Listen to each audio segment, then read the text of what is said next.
Good morning students, कैसे हैं। मैं शारदा प्रसाद। आज हम लोग क्लास 12th बायोलॉजी के चैप्टर 1 जीवों में जनन का अगला टॉपिक पढ़ेंगे। इससे पूर्व हम लोग जनन के प्रकार में अलैंगिक एवं कायिक जनन को पूर्ण रूप से पढ़ चुके हैं। अगला जिसमें हम लोग पढ़ रहे हैं लैंगिक जनन या सेक्सुअल रिप्रोडक्शन। तो इसके विषय में हम लोग पढ़ चुके हैं कि लैंगिक जनन क्या होता है। आगे देखते हैं पादपों में लैंगिक जनन यानी सेक्सुअल रिप्रोडक्शन इन प्लांट्स। तो जो पादप होते हैं उनमें जो पुष्प होता है वो लैंगिक भाग होता है जिसमें नर एवं मादा भाग पाए जाते हैं। तो देखते हैं कि पुष्पी पौधे दो प्रकार के होते हैं, मोनोकार्पिक और पॉलीकार्पिक। तो पहला है मोनोकार्पिक पादप। इस प्रकार के पादपों पर जीवन काल में केवल एक बार पुष्प लगते हैं। फल बनने के पश्चात पौधे समाप्त हो जाते हैं। यानी मोनोकार्पिक पादप ऐसे कहे होते हैं जिनमें सिर्फ जीवन में एक बार पुष्प बनते हैं, उसके बाद फल बनते हैं और फल बनने के पश्चात जो पौधा होता है पूरी तरह से समाप्त हो जाता है। जो तीन प्रकार के हैं, वार्षिक पौधे, एनुअल्स जैसे गेहूं, धान, सरसों व विभिन्न सब्जियों वाले पौधे। इसमें एक चक्र में पुष्प बनते हैं और उसके पश्चात फल बनते हैं और फिर उसके पश्चात ये पौधे सूख जाते हैं और इनका लाइफ काल कह सकते हैं कि एक वर्ष में पूरी तरह से कंप्लीट हो जाता है। तो इसीलिए हम इनको वार्षिक या एनुअल्स पौधे कहते हैं। दूसरा है द्विवर्षीय पौधे। द्विवर्षीय पौधे मतलब ये भी एक वर्ष में इनका लाइफ साइकिल कंप्लीट हो जाता है, लेकिन ये 2 सीजन में पूर्ण होता है। जैसे कि अगर हम इनको गर्मियों में बोते हैं तो ठंडियों में इनमें पुष्प निकलते हैं, इसीलिए इसको हम द्विवर्षीय पौधे या बायनियल्स पौधे कहते हैं। जैसे मूली, गाजर, तो ये भी मोनोकार्पिक है। उसके बाद है बहुवर्षीय पौधे यानी पेरिनियल्स, जिनका लाइफ साइकिल जो होता है वो एक वर्ष के बाद होता है, एक वर्ष से अधिक होता है, तो उसको हम कहते हैं बहुवर्षीय। जैसे बांस की कुछ प्रजातियां, तो ये हमारे मोनोकार्पिक पादप है। अगला है पॉलीकार्पिक पादप।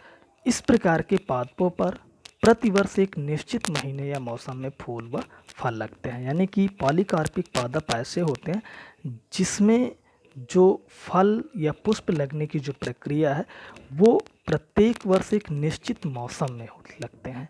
ठीक, तो इनको हम पॉलीकार्पिक कहते हैं। जैसे सेब है, आम है, संतरा है, अंगूर है आदि। ठीक, अगला है जंतुओं में लैंगिक जनन, सेक्सुअल रिप्रोडक्शन इन एनिमल्स।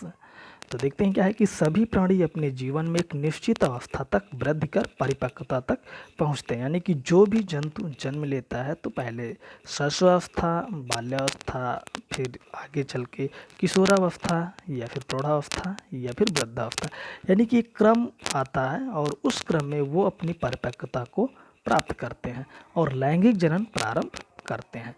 प्राणियों में वृद्धि काल को किशोरावस्था कहा जाता है। किशोरावस्था की समाप्ति के पश्चात प्रजनन व्यवहार से पूर्व कुछ आकारिक एवं शारीरिक परिवर्तन विकसित होते हैं, जिसके पश्चात प्राणियों में जनन प्रावस्था शुरू हो जाती है। यानी कि जब प्राणी में किशोरावस्था प्राप्त हो जाती है उसके पश्चात फिर उसके शारीरिक और आकारिक कुछ परिवर्तन होते हैं, तो जिसके पश्चात की जो प्रावस्था आती है उसको हम जनन प्रावस्था कहते हैं। विभिन्न प्राणियों में जनन प्रावस्था का अवधि काल जो है वो अलग अलग होता है। जैसे मेढक, छिपकली, सर्प, पक्षी, जंगली पशु आदि में केवल निश्चित मौसम में ही जनन होता है, इसीलिए इन्हें मौसमी या फिर सीजनल ब्रीडर्स कहते हैं। जबकि अधिकांश जो अवतनधारी हैं जैसे गाय, भैंस, खरगोश, मनुष्य एवं बंदर आदि में पूर्ण जनन काल में जनन के लिए सक्रिय रहते हैं, तो इनको हम सतत प्रजनक या कॉन्टिन्यूअस ब्रीडर्स कहते हैं। अगला है जीवों में लैंगिकता, यानी लिंग के आधार पर जो जीव होते हैं वो निम्न प्रकार के होते हैं, जिसमें पहला देखते हैं जंतुओं में लैंगिकता, जो 2 तरह के हैं। पहला है उभयलिंगी या द्विलिंगी, यानी कि ऐसे जंतु जिन पे नर एवं मादा जननांग एक ही जीव पर हों तो उनको हम उभयलिंगी या द्विलिंगी कहते हैं, जैसे केचुआ, स्पंज, टेपवर्म आदि। दूसरा है एक लिंगी या यूनिसेक्सुअल, जैसे सभी स्तनधारी, सभी पक्षी, काकरोच आदि एक लिंगी हैं, यानी कि इसमें सिर्फ या तो नर भाग होगा तो उसको हम नर बोलते हैं, अगर मादा जननांग है तो उसको हम मादा बोलते हैं। अगला है पादपों में लैंगिकता। पादप जो होते हैं उनमें जो पुष्प होता है वो उनका लैंगिक भाग होता है। तो पुष्पी पादपों में नर जननांग पुंकेसर तथा मादा जननांग स्त्री केसर कहलाता है। और इस स्त्री केसर और पुंकेसर के आधार पर भी ये दो तरह के होते हैं। उभयलिंगी हार्माफ्रोडाइट जैसे गुलाब, गुड़हल, सरसों आदि। एक लिंगी जैसे लौकी, खीरा, पपीता आदि। तो नर पुष्प पुंकेसरी या स्टिमुलेट एवं मादा पुष्प स्त्री केसरी या पिस्टिलेट कहलाता है।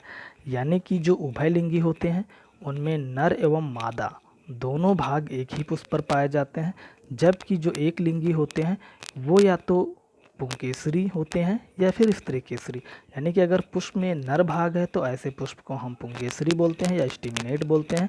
यदि मादा भाग है तो ऐसे पुष्प को हम स्त्री केसरी या पिस्टिलेट बोलते हैं। तो चलिए ग्रहकार नोट कर लीजिए। मोनोकार्पिक व बहुकार्पिक पादप क्या है, उभयलिंगी पादप क्या है।